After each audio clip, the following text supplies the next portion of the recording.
पूस की रात, जो प्रेमचंद के द्वारा रचित है। और ये कहानी आपका STT हिंदी 11-12 में आपका पूछा जाएगा। सबसे पहले हम जान जाते हैं प्रेमचंद के बारे में, जो इसके कहानीकार हैं। प्रेमचंद का जन्म जो है 31 जुलाई 1880 को वाराणसी के लम्ही गांव में हुआ था। पिता ने पुत्र का नाम रखा था धनपत राय और ताऊ ने नवाब राय। 2 जुलाई 1900 ईस्वी को 20 रुपये मासिक पर सरकारी मास्टर बने और 1 मई 1903 को उनकी पहली रचना ओलिवर क्रॉमवेल उर्दू साप्ताहिक पत्र आवाज़-ए-खल्क में धारावाहिक रूप में प्रकाशित हुई। मार्च 1906 में उन्होंने एक बाल विधवा शिवरानी देवी से विवाह करके एक बड़ी सामाजिक क्रांति की। प्रथम उर्दू कहानी संग्रह सोजे वतन जुलाई 1908 में कानपुर जमाना प्रेस से प्रकाशित हुआ, जिसकी कहानियां देश प्रेम से परिपूर्ण थी। कलेक्टर ने सेडिशन राजद्रोह के आरोप में इसकी 700 बची प्रतियों को आग में जलवा दिया। इस पर उन्होंने अपने मित्र मुंशी दयानारायण निगम के सुझाव पर अपना छद्म नाम प्रेमचंद रखा।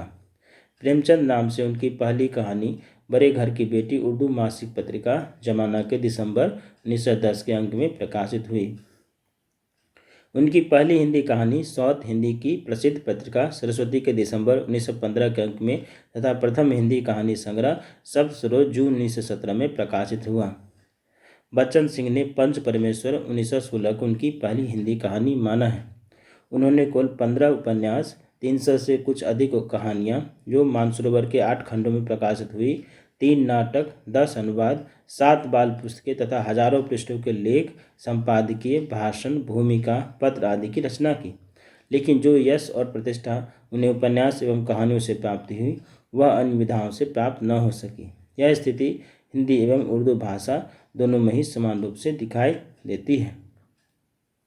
अब आते हैं प्रेमचंद के द्वारा जो है बहुत सारा लिखा गया है। कुछ कहानी जैसे कि बड़े घर की बेटी हो गई, नमक का दरोगा, सौध, पंच परमेश्वर, सज्जनता का दंड, ईश्वरीय न्याय, दुर्गा का मंदिर, बलिदान, आत्माराम, बूढ़ी काकी, विचित्र होली, गृहदाह, परीक्षा, आप बीती, उद्धार, सवा सिर गेहूँ, शतरंज के खिलाड़ी, माता के हृदय, कजाकी, सुजान भगत, मोटेराम जी शास्त्री, मंत्र, इस्तीफा, अलगे योझा, पूस की रात, समर यात्रा, पत्नी से पति, सदगति, 2 बैलों की कथा, तावान, होली का उपहार, ठाकुर का कुआं, बेटों वाली विधवा, ईदगाह, गुल्ली डंडा, दूध का दाम, रियासत का दीवान, नशा और बड़े भाई साहब कफन। इसके अलावा जो है कहानी संग्रह भी इनका निकला हुआ है। सप्तसरोज हो गया, नवनिधि, प्रेम पूर्णिमा, प्रेम पचीसी, प्रेम प्रसूत, प्रेम द्वादशी और प्रेम प्रतिमा, प्रेम तीर्थ, 5 फूल, प्रेम प्रतिज्ञा, प्रेम चतुर्थी, प्रेम कुंज, सप्त सुमन और कफन। ये सब जो इनका कहानी संग्रह है। अब आइए इनकी जो कहानी है उसकी रात, उसको हम लोग देखते हैं। हल्कू ने आकर स्त्री से कहा, सहना आया है, लाओ, जो रुपये रखे हैं उसे दे दो, किसी तरह गला तो छूटे। मुन्नी झाड़ू लगा रही थी, पीछे फिरकर बोली, 3 ही रुपये हैं, दे दोगे तो कंबल कहाँ से आवेगा? माघ पूस की रात हार में कैसे कटेगी? उसे कह दो फसल पर दे देंगे, अभी नहीं। हल्कू एक क्षण अनिश्चित दशा में खड़ा रहा। पूस सिर पर आ गया। कंबल के बिना हार में रात को वह किसी तरह सो नहीं सकता, मगर सहना मानेगा नहीं। घुर्कियाँ जमावेगा, गालियाँ देगा, बला से जारों में मरेंगे, बला तो सिर से टल जाएगी। यह सोचता हुआ वह अपना भारी भरकम डील लिए हुए, जो उसके नाम को झूठ सिद्ध करता था, स्त्री के समीप आ गया और खुशामद करके बोला, दे दे, गला तो छूटे, कंबल के लिए कोई दूसरा उपाय सोचूंगा। मुन्नी उसके पास दूर हट गई और आंखें तरेड़ती हुई बोली, कर चुके दूसरा उपाय, जरा सुनूं तो, कौन सा उपाय करोगे? कोई खैरात दे देगा कंबल, खैरात मतलब मुफ्त में, न जान कितनी बाकी है, जो किसी तरह चुकने ही नहीं जाती। मैं कहती हूँ तुम क्यों नहीं खेती छोड़ देते, मर काम करो, उपज हो तो बाकी दे दो, चलो छुट्टी हुई, बाकी चुकाने के लिए ही तो हमारा जन्म हुआ है। पेट के लिए मजूरी करो, ऐसी खेती से बाज आए, मैं रुपये न दूंगी। हल्कू उदास होकर बोला, तो क्या गाली खाऊं? मुन्नी ने तरफ कर कहा, गाली क्यों देगा, क्या उसका राज है? मगर यह कहने के साथ ही उसकी तनु ही भौएं ढीली पड़ गई। हल्कू के उस वाक्य में जो कठोर सत्य था वह मानो एक भीषण जंतु की भांति उसे घूर रहा था। उसने जाकर आले पर से रुपये निकाले और लाकर हल्कू के हाथ पर रख दिए। फिर बोली, तुम छोड़ दो अब किससे खेती, मजूरी में सुख से एक रोटी तो खाने को मिलेगी, किसी की धौंस तो न रहेगी। अच्छी खेती है, मजूरी करके लाओ, वह भी उसी में झोंक दे, उस पर धौंस। हल्कू ने रुपये लिए और इस तरह बाहर चला मानो अपना हृदय निकाल कर देने जा रहा हो। उसने मजूरी से एक एक पैसा काट काट कर 3 रुपये कंबल के लिए जमा किए थे। वह आज निकल जा रहा था।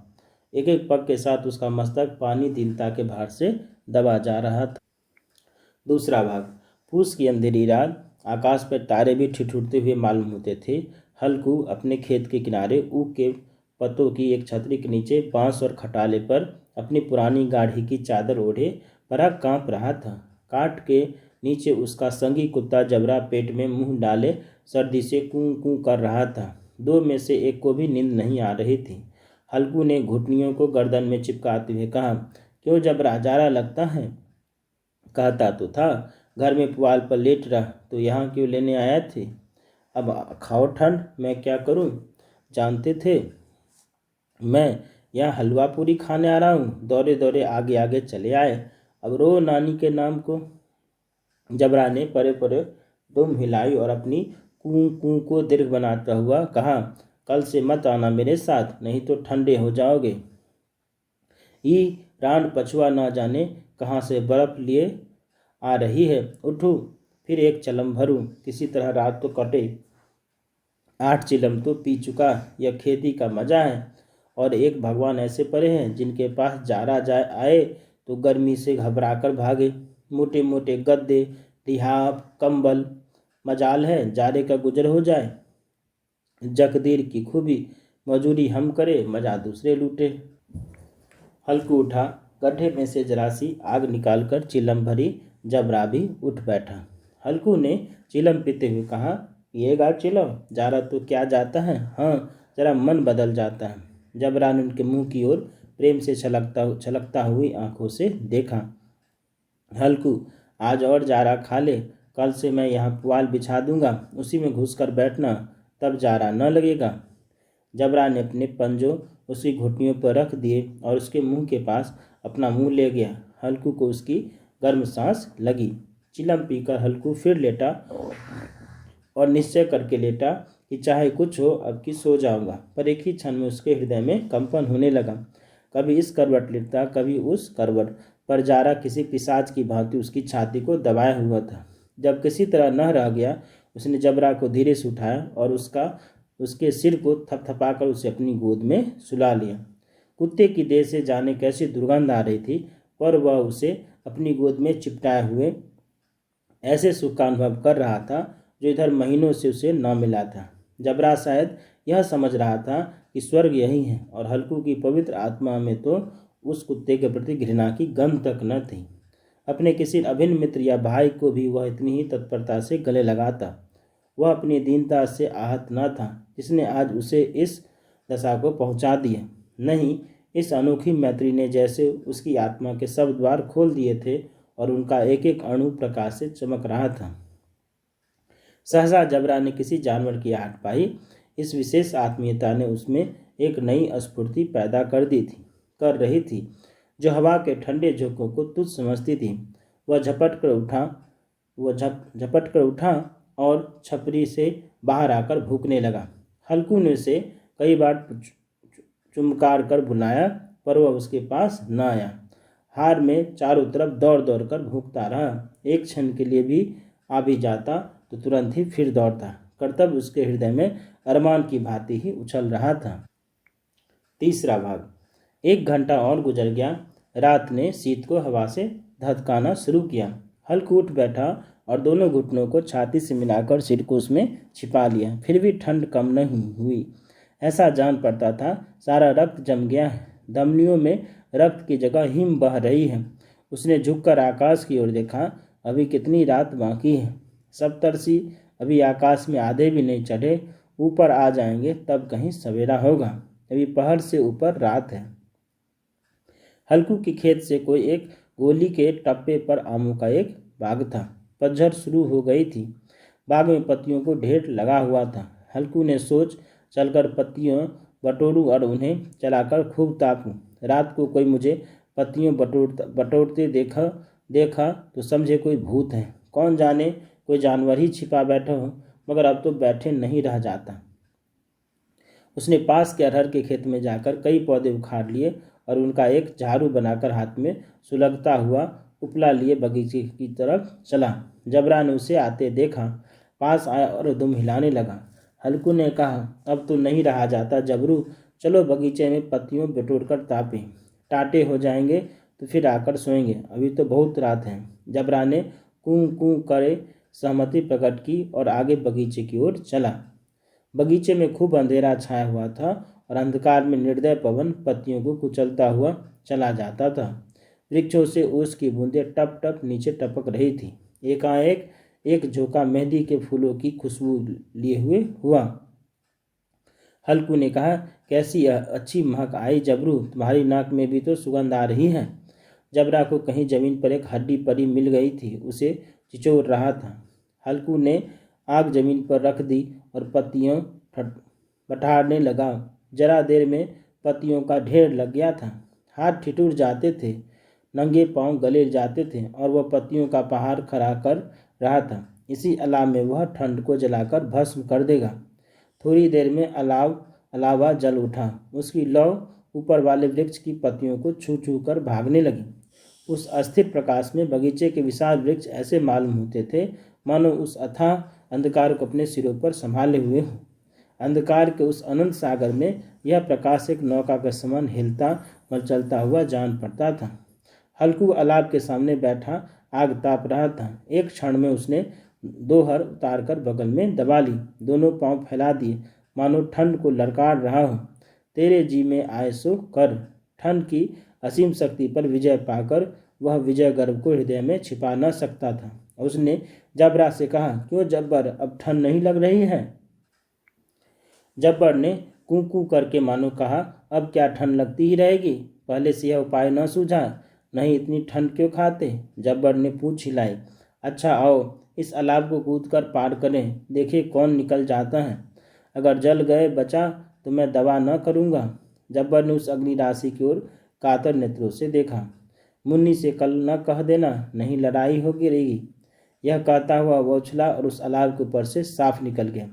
पैरों में जरा लपट लगी, पर वह कोई बात न थी। जबरा आग के इर्द गिर्द घूमकर उसके पास आ खड़ा हुआ। हल्कू ने कहा, चलो इसकी सही नहीं, ऊपर से कूद कर जाओ। वह फिर कूदा और अलाव के इस पार आ गया। भाग 4। पत्तियां जल चुकी थी। बगीचे में फिर अंधेरा छा गया था।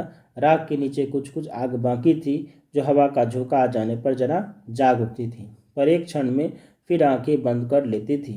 हल्कू ने फिर चादर ओढ़ ली और गर्म राख के पास बैठा हुआ एक गीत गुनगुनाने लगा। उसके बदन में गर्मी आ गई, पर ज्यों ज्यों शीत बढ़ती जाती थी उसे आलस दबाए लेता था। जबरा जोर से भूख कर खेत की ओर भागा। हल्कू को ऐसा मालूम हुआ कि जानवरों का एक झुंड खेत में आया है। शायद नील गायों का झुंड था। उनके कूदने दौड़ने की आवाज़ें साफ कान में आ रही थी। फिर ऐसा मालूम हुआ कि खेत में चल रही है। उनके चबाने की आवाज़ चढ़ सुनाई देने लगी। उसने दिल में कहा, नहीं, जबरा के होते कोई जानवर खेत में नहीं आ सकता। नोच ही डाले, मुझे भ्रम हो रहा है। कहाँ, अब तो कुछ सुनाई नहीं देता। मुझे भी कैसा धोखा हुआ। उसने जोर से आवाज़ लगाई, जबरा जबरा। जबरा भूखता रहा, उसके पास न आया। फिर खेत के चले जाने की आहट मिली। अब वह अपने को धोखा न दे सका। उसने अपनी जगह से हिलना जरूर जहर लग रहा था। कैसा दंदाया हुआ बैठा था। इस जाड़े पाले में खेत में जाना, जानवरों के पीछे दौड़ना असह्य जान पड़ा। वह अपनी जगह से न हिला। उसने जोर से आवाज़ लगाई, हिलो हिलो हिलो। जबरा फिर भूख उठा। जानवर खेत चल रहे थे, फसल तैयार है। कैसी अच्छी खेती थी, पर ये दुष्ट जानवर उसका सर्वनाश किए डालते हैं। हल्कू पक्का इरादा करके उठा और 2-3 कदम चला, पर एकाएक हवाकस ऐसा ठंडा चुभने वाला बिच्छू के डंक का सा झोंका लगा। वह फिर बूझते हुए अलाव के पास आ बैठा और राख को कुरेद कर अपनी ठंडी देह को गरमाने लगा। जबरा अपना गला फाड़ डालता था। नील गाय खेत का सफाया किए डालती थी और हल्कू गर्म राख के पास शांत बैठा हुआ था।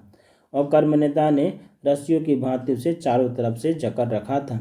उसी राख के पास गर्म जमीन पर परत वही चादर ओढ़कर सो गया। सवेरे जब उसकी नींद खुली तब चारों तरफ धूप फैली गई थी और मुन्नी कह रही थी, क्या आज सोते ही रहोगे? तुम यहाँ आकर रम गए और उधर सारा खेत चौपट हो गया। हल्कू न उठकर कहा, क्या तू खेत से होकर आ रही है? मुन्नी बोली, हाँ, सारे खेत का सत्यानाश हो गया। भला ऐसे भी कोई सोता है? तुम्हारे यहाँ मरिया डालने से क्या हुआ? हल्कू ने बहाना किया, मैं मरते मरते बचा। तुझे अपने खेत की पड़ी है। पेट में ऐसा दर्द हुआ कि मैं नहीं जानता हूँ। दोनों फिर खेत के डांट पर आए। देखा सारा खेत रौंदा पड़ा हुआ है और जबरा मरिया के नीचे चित लेटा है, मानो प्राण ही न हो।